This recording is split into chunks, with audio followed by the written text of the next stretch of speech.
بسم اللہ الرحمن الرحیم ایاک نعبد و ایاک نستعین۔ میں سب سے پہلے تو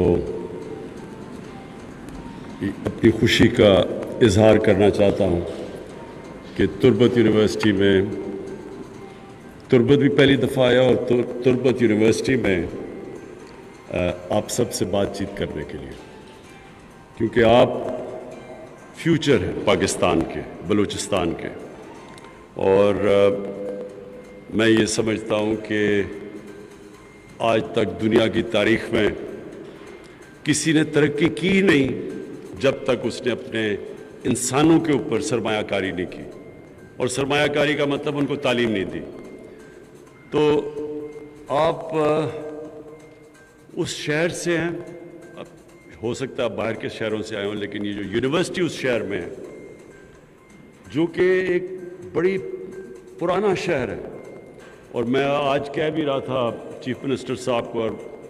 بلوچستان کے جو کیبنٹ کہ یہ میں سارا پاکستان دیکھا ہے،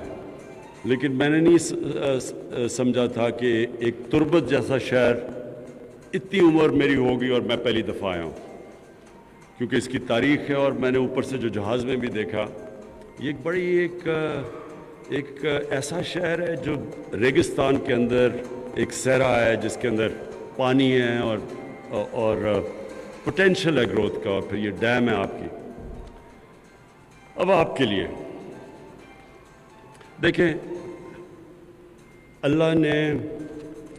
انسان کو اشرف المخلوقات بنایا ہے۔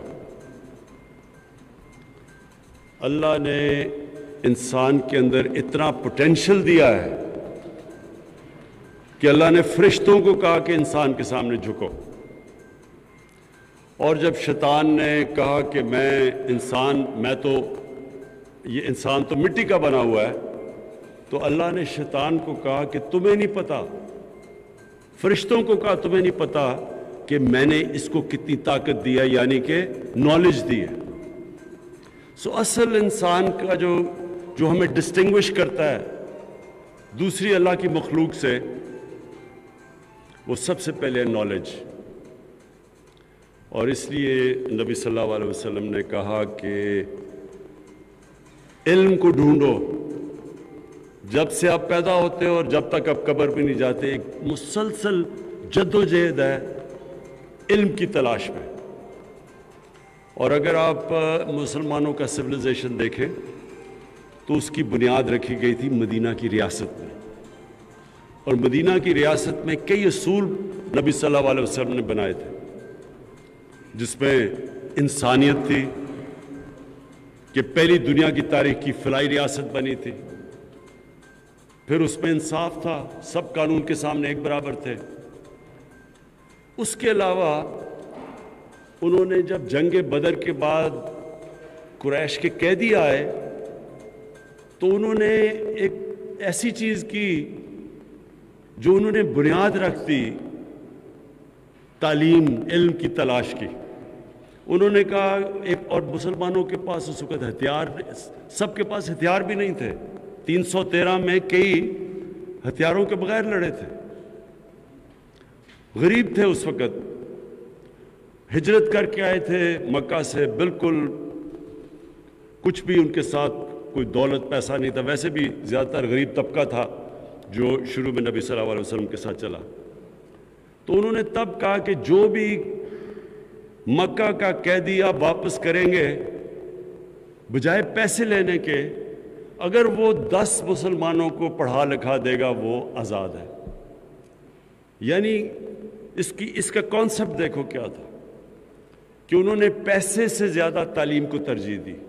پیسے بھی لے سکتے تھے، انہوں نے کہا نہیں، اس سے زیادہ ضروری، پیسے سے زیادہ اوپر کہ آپ 10 مسلمانوں کو پڑھا لکھا دیں۔ اور وہ وجہ تھی کہ اگلے کئی 100 سال تک جو مدینہ کی ریاست میں جو فاؤنڈیشن انہوں نے رکھی تھی، جو بنیاد رکھی تھی، کئی 100 سال تک سارے دنیا کے ٹاپ سائنٹسٹ مسلمان تھے، اور ایک سویلائزیشن جو دنیا کو لیڈ کیا، امامت کی، اس نے دنیا کی امامت کی، اور وہ بھی کئی 100 سال تک۔ تو وہ اس لیے انہوں نے امامت کی دنیا کی، کیونکہ تعلیم میں وہ سب سے آگے تھے۔ آج ہم پیچھے رہ گئے ہیں، اور ہمارے جو علاقے بھی، اب پاکستان دیکھ لیں، ہمارے علاقے بھی جو پیچھے رہ گئے ہیں وہاں سب سے کم تعلیم۔ تو میری پوری کوشش ہے کہ ہمارے جتنے علاقے پیچھے رہ گئے ہیں ان کے اوپر ہم سب سے زیادہ توجہ دیں۔ بلوچستان کو ہم کبھی بھی بلوچستان میں اتنی زیادہ فنڈنگ نہیں کی گئی جو ہماری حکومت میں کی گئی ہے، اور اس کی وجہ یہ کہ بلوچستان پیچھے رہ گیا۔ اور آپ کے لیے بڑا امپورٹنٹ ہے، کیونکہ آپ فیوچر لیڈرز ہیں بلوچستان کے، آپ کے اوپر آپ وہ انٹلیکٹ ہے جس نے بلوچستان کو اوپر اٹھانا ہے، اور اس لیے انشاءاللہ ہم پوری چیف منسٹر کے ساتھ مل کے ہم پورا زور لگائیں گے کہ ہم آپ کی ہر طرح مدد کریں، اور خاص طور پہ تعلیم کے اندر۔ اب ایک اور بھی دنیا میں بڑا انقلاب آ رہا ہے، اور وہ information technology, information communication technology کی ریولوشن۔ یہ کتنا بڑا انقلاب ہے کہ اس سے اب کہیں بھی بیٹھے بیٹھے آپ لوگوں کو تعلیم دے سکتے ہیں۔ کرونا کے اندر کیا ہوا کہ کیونکہ سوشل ڈسٹنسنگ تھی اور لوگوں کو گھروں میں بند کیا، یورپ میں خاص طور پہ کافی دیر تک، تو جو اس کا استعمال، ورچوئل ایجوکیشن کا استعمال ہوا، ہم نے بھی کیا، پی ٹی وی کے ذریعے دور دراز لوگوں کو لیسنز دینے شروع کیے۔ لیکن اب یہ اور دنیا اس طرف چلی گئی ہے کہ اب ضروری نہیں ہے کہ آپ کو شہروں میں جا کے تعلیم لینا، اب ہمارے پاس وہ اب ٹیکنالوجی آ گئی ہے کہ ہم لوگوں کو دور دراز علاقوں میں تعلیم دے سکتے ہیں۔ لیکن اس کے لیے بھی ضروری ہے کہ آپ کا ایک انٹلیکچوئل بیس تیار ہو بلوچستان میں، اور اس لیے میں پھر سے کہتا ہوں کہ ہم پوری انشاءاللہ آپ میں انویسٹمنٹ کریں گے۔ میری جو آخری بات اب سب کے لیے وہ یہ، اچھا پہلے تو میں پنجاب کے چیف منسٹر، انہوں نے کہا ہے کہ ہم پنجاب اور پنجاب کے چیف منسٹر کو میں اس لیے داد دیتا ہوں کہ یہ اسپیشل توجہ، پنجاب سب سے بڑا صوبہ ہے، انہوں نے بلوچستان میں خاص طور پہ آ کے انویسٹمنٹ بھی کر رہے ہیں، ہاسپٹل میں بھی کیا انہوں نے انویسٹمنٹ، اور اب یہ انہوں نے کہا کہ جو اسکالرشپس ہیں وہ اب تک 185 تھی، 135 تھی، اور اب ان کو بڑھا کے ہم 360 کرنے لگے ہیں۔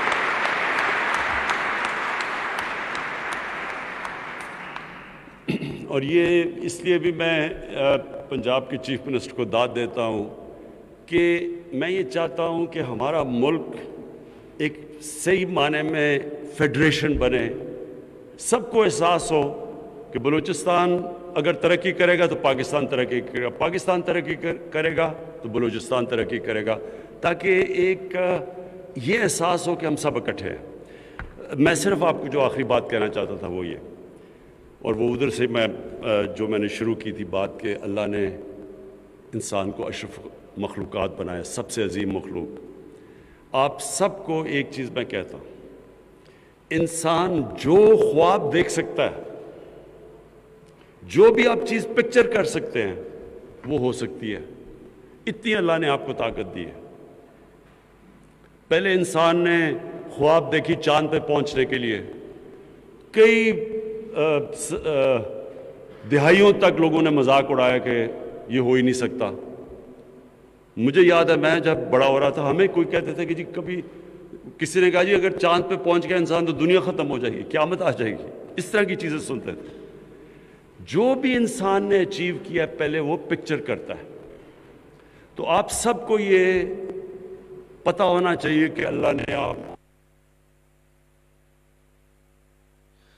نے انسان کو جہد مسلسل اپنے خوابوں کو تکمیل دینے کی صلاحیت بخشی ہے۔ نوجوان پاکستان کے لیے ٹیسٹ کرکٹ کھیلنا چاہتا ہوں، تو وہ جب سفر ہے اس میں بڑی بڑی مایوسیاں آپ کو سامنے کرنا پڑتی ہیں، لیکن انسان جب تک ہار نہیں مانتا، یہ یاد رکھیں، جب تک ہار نہیں مانتا اور ہر مشکل سے سیکھتا ہے، انسان کچھ بھی کر سکتا ہے، ہر برے وقت سے سیکھتا ہے۔ جو بھی آپ کے لیے برا وقت آتا ہے وہ اللہ ایک آپ کو موقع دیتا ہے سیکھنے کے لیے کہ یہ کیوں برا وقت آیا۔ اور آپ جب یونیورسٹی میں پڑھ رہے ہیں تو آپ میں یہ زیادہ کیپیبلٹی ہے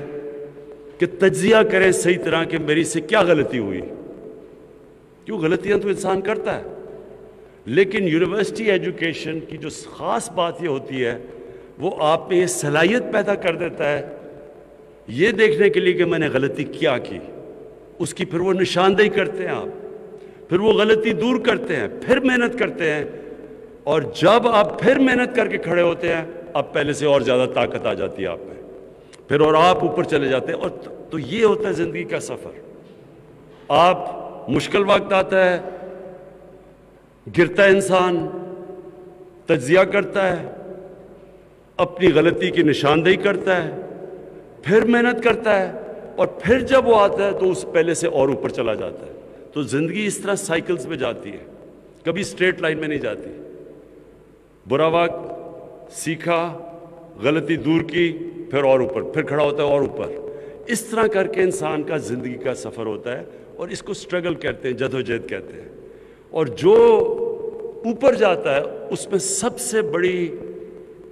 جو سب سے بڑی صفت ہوتی ہے وہ یہ کہ وہ برے وقت سے ڈرتا نہیں، وہ ہار نہیں مان جاتا، وہ گیو اپ نہیں کر دیتا، وہ سٹرگل کرتا رہتا ہے. اور جو بھی انسان جس نے دنیا میں بڑا کام کیا ہے وہ اسی پروسیس سے گزرا ہے. کوئی دنیا میں شارٹ کٹ نہیں ہوتا، شارٹ کٹ کوئی نہیں ہوتا. میں چھوٹا تھا، جب ہم کرکٹ کھیلتے تھے شروع میں، تو یہ سارے جتنے بھی میری طرح کے ٹین ایجرز تھے جو بڑا پاکستان کے لیے کھیلنا چاہتے تھے، بڑی کرکٹ کھیلنا چاہتے تھے، تو ہم سب کی ایک یہ خواب ہوتی تھی کہ ہم میچ دیکھنے گئے. میچ میں انہوں نے کسی کو چوٹ لگ گئی، انہوں نے کہا جی کوئی کراؤڈ میں سے کوئی آدمی ہے جو آ کے 11واں پلیئر بن سکتا ہے. میں ہاتھ کھڑا کرتا ہوں، وہ مجھے میچ کھلا دیتے ہیں، اس کے بعد میں سٹار بن جاتا ہوں. ایسی چیزیں صرف فیری ٹیلز میں ہوتی ہیں، اصل لائف میں اس طرح ہوتا نہیں ہے. زندگی وہ ہوتی ہے جو ایک پروسیس کے ذریعے چلتی ہے. ایک مشکل وقت سے آپ نکل کے، ہر مشکل وقت سے جب آپ نکلتے ہیں آپ اور تکڑے ہو جاتے ہیں. تو میں صرف آپ کو یہ کہنا چاہتا ہوں کہ جو بھی آپ بننا چاہتے ہیں آپ بن سکتے ہیں. جو بھی آپ خواب دیکھتے ہیں ادھر آپ پہنچ سکتے ہیں. صرف برے وقت سے کبھی نہ ڈرنا، فیلئر سے کبھی نہ گھبرانا، ہر فیلئر کو چیلنج سمجھنا، اس چیلنج سے سیکھنا، پھر سے جدوجہد کرنا. اور وہ مرزا غالب کا شعر ہے کہ مشکلیں اتنی پڑی مجھ پہ کہ آسان ہو گئی. وہ آپ کی مشکلیں آسان ہوتی جاتی ہیں، پھر آپ کو آج مشکل لگتی ہے وہ مہینے کے بعد وہ آپ کو مشکل نہیں لگے گی. تو آہستہ آہستہ یہ ہے زندگی کا سفر. اور آپ کے لیے میں پھر سے کہ آپ کو اللہ نے بڑا زبردست موقع دیا ہے. آپ کا صوبے کے اندر ضرورت ہے، آپ کی اس صوبے کے اندر خاص طور پہ پڑھے لکھے لوگوں کی ضرورت ہے جو کہ لیڈرشپ دے اس صوبے کی. اور انشاءاللہ مجھے یہ پورا امید ہے کہ آپ خود بھی اوپر جائیں گے اور بلوچستان کو بھی اوپر لے جائیں گے.